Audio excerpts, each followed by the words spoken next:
UPSC भले कहती रहे कि उसकी परीक्षा प्रक्रिया में काफी सतर्कता बरती जाती है, कई स्तरों की निगरानी होती है, समझौता नहीं होता और विश्वसनीयता बरकरार है, मगर पूजा खेड़कर का मामला उसके तमाम दावे को चुनौती दे रहा है। यूपीएससी इन सवालों से बच नहीं सकती, ना ही वो अपनी जांच को पूजा खेड़कर तक सीमित रख सकती है। यह लाखों छात्र। हाय दोस्तों, अस्सलाम वालेकुम। आज हम बहुत ही इम्पोर्टेंट वीडियो पर रिएक्शन करने वाले हैं, जो रवीश कुमार का वीडियो है। आप सब कैसे हैं? उम्मीद करता हूं कि बहुत ही अच्छे होंगे और मैं भी बहुत अच्छा हूं।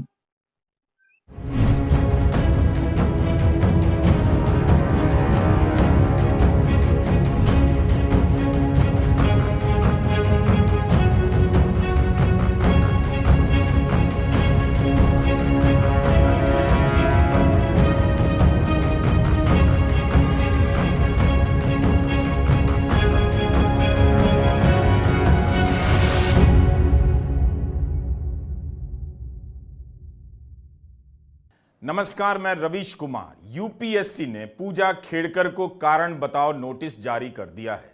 दिल्ली पुलिस से एफआईआर करने के लिए कहा है। एफआईआर हो गई है। दिल्ली पुलिस की क्राइम ब्रांच ने पूजा खेड़कर के खिलाफ जालसाजी, धोखाधड़ी, आईटी एक्ट और दिव्यांगता अधिनियम की धाराओं के तहत मामला दर्ज कर लिया है। यूपीएससी ने कहा है कि उसकी विश्वसनीयता बरकरार है। आयोग अपने नोटिस में कुछ भी लिख सकता है, लिखे, लेकिन उसे भी पता है कि पूजा खेड़कर के केस ने अभेद्य मानी जाने वाली यूपीएससी की परीक्षा व्यवस्था में सेंध लगा दी है, उसे एक्सपोज कर दिया है। इस पर पूर्व मुख्य चुनाव आयुक्त आईएएस अफसर एसवाई कुरैशी ने ट्विटर पर सवाल भी उठाया है कि आखिर आयोग ने पूजा को सीधा बर्खास्त क्यों नहीं कर दिया। वे तो अभी प्रोबेशन पर थीं, तो ऐसा करना संभव था। अब यह मामला लंबी कोर्ट कचहरी में उलझ जाएगा, सीधे बर्खास्त करना था। इतनी सी बात भी आयोग वाले नहीं समझते हैं। बात सही है, अगर यूपीएससी ने अपनी जांच में फ्रॉड पाया है तो पूजा को सीधे बर्खास्त क्यों नहीं किया गया। पूजा खेड़कर ने एक बार नहीं, कई बार नाम बदलकर, पता बदलकर आईएएस की परीक्षा दी है। वो कायदे से 9 बार ही परीक्षा दे सकती हैं, लेकिन 11 बार परीक्षा में बैठी। यूपीएससी ने खुद इसे माना है और अपनी जांच में पाया है कि पूजा ने कई बार परीक्षा देने के लिए अपना नाम बदला, माता का नाम बदला, पिता का नाम बदला, ईमेल बदल दिया, मोबाइल फोन का नंबर बदल दिया, अपना हस्ताक्षर तक बदल दिया। यूपीएससी ने कहा है कि इसने ज्यादा बार परीक्षा देने के लिए पहचान बदल ली, फर्जी दस्तावेज लगाए। पूजा खेड़कर की कहानी यूपीएससी की परीक्षा की तैयारी करने वाले लाखों छात्रों के लिए किसी सदमे से कम नहीं। वे इस परीक्षा पर कितना भरोसा करते हैं, अपनी जिंदगी के 7-8 साल फूंक देते हैं, दूसरी नौकरियां छोड़कर इसकी तैयारी में लगते हैं। कोई इतनी आसानी से नाम बदलकर, सिग्नेचर बदलकर, पता बदलकर कई बार परीक्षा दिए जा रहा है। कौन दावे के साथ कह सकता है कि ऐसा करने वाली पूजा खेड़कर अकेली होंगी?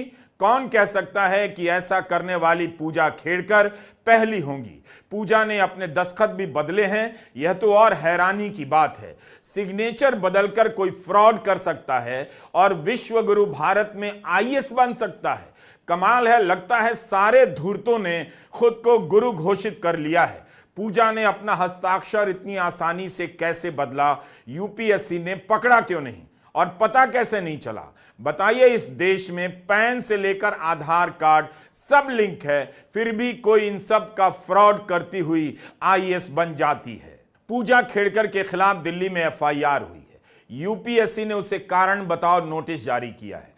पूछा है कि उसे बर्खास्त क्यों ना किया जाए और भविष्य में कोई पोजीशन लेने से बैन क्यों ना किया जाए।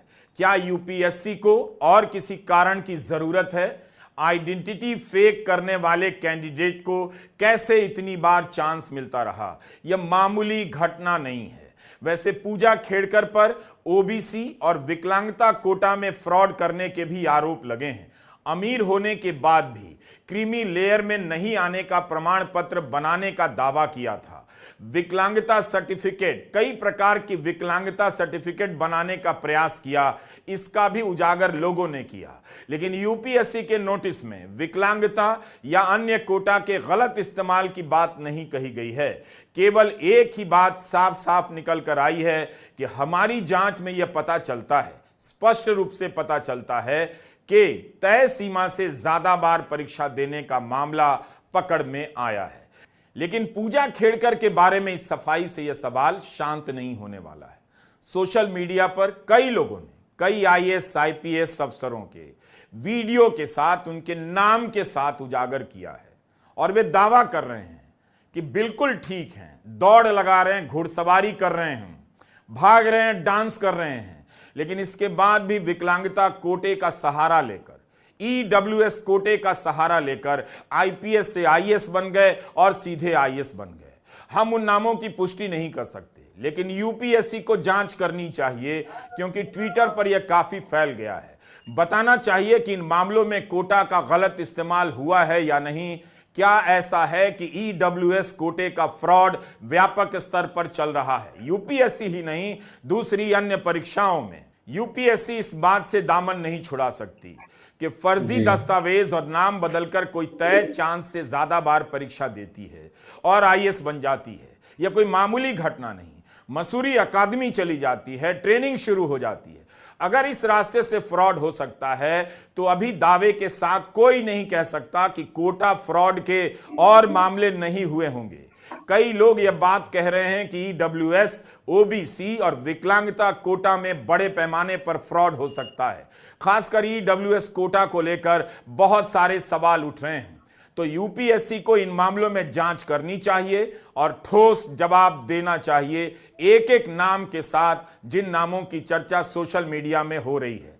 अकेली पूजा गई यहाँ तक तो ठीक है, लेकिन बाकी लोगों ने जो कुछ भी किया है, फर्जी सर्टिफिकेट देना, उनको बहुत सारी मदद करना, उनको मेडिकली डिसेबल साबित करना, उनको नॉन क्रिमिनल सर्टिफिकेट देना, ऐसे बहुत सारे प्रकार के सर्टिफिकेट्स आज भी बाजार में मिलते हैं और उनकी बाकायदा कीमत तय हो गई है। ईडब्ल्यू सर्टिफिकेट की कीमत तय हो गई है, स्पोर्ट्स की कीमत तय हो गई है। ऐसे सर्टिफिकेट मिलते ही जाते हैं, तो उन पर कार्रवाई कौन कर देगा? कुछ किस्से तो ऐसे कि कुछ लोग पुलिस की भर्ती हो तो उस वक्त फिट होते हैं, लेकिन बाद में अगर कोई और सर्विस की परीक्षा देनी हो तो वहाँ वो डिसेबल हो जाते हैं। ऐसे लोग सिस्टम में पहले से आए गए हैं और जो ये सिस्टम तोड़कर अंदर आते, ये अच्छे लोग नहीं, इनकी नीयत अच्छी नहीं, उनको शुरू से ही गैर काम करने की, इलीगल काम करने की आदत लग चुकी है। ऐसे लोगों का सिस्टम में आना सारे हिंदुस्तान के लिए, लोकशाही के लिए, सारे सिस्टम के लिए, एडमिनिस्ट्रेशन के लिए ये गलत है। पूजा खेड़कर के मामले में एक बात साफ रखनी चाहिए, इनका फ्रॉड यूपीएससी ने नहीं पकड़ा, इसे पकड़ा आम लोगों ने, पत्रकारों ने, पुणे के पत्रकारों ने।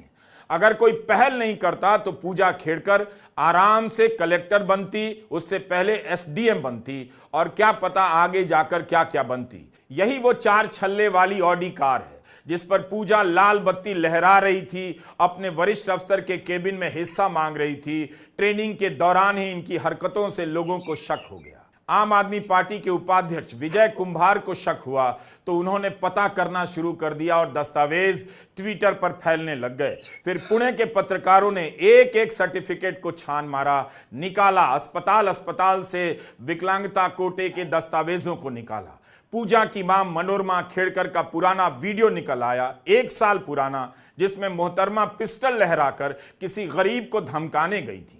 इन हरकतों पर अगर नजर नहीं गई होती, लोगों ने पड़ताल ना की होती, तो यूपीएससी के भीतर कोई फ्रॉड करके आराम से आईएएस बन गई, किसी को पता भी नहीं चलता। यूपीएससी को अच्छी तरह से पता है कि पूजा खेड़कर के केस ने उसकी साख पर गहरा धब्बा लगाया है।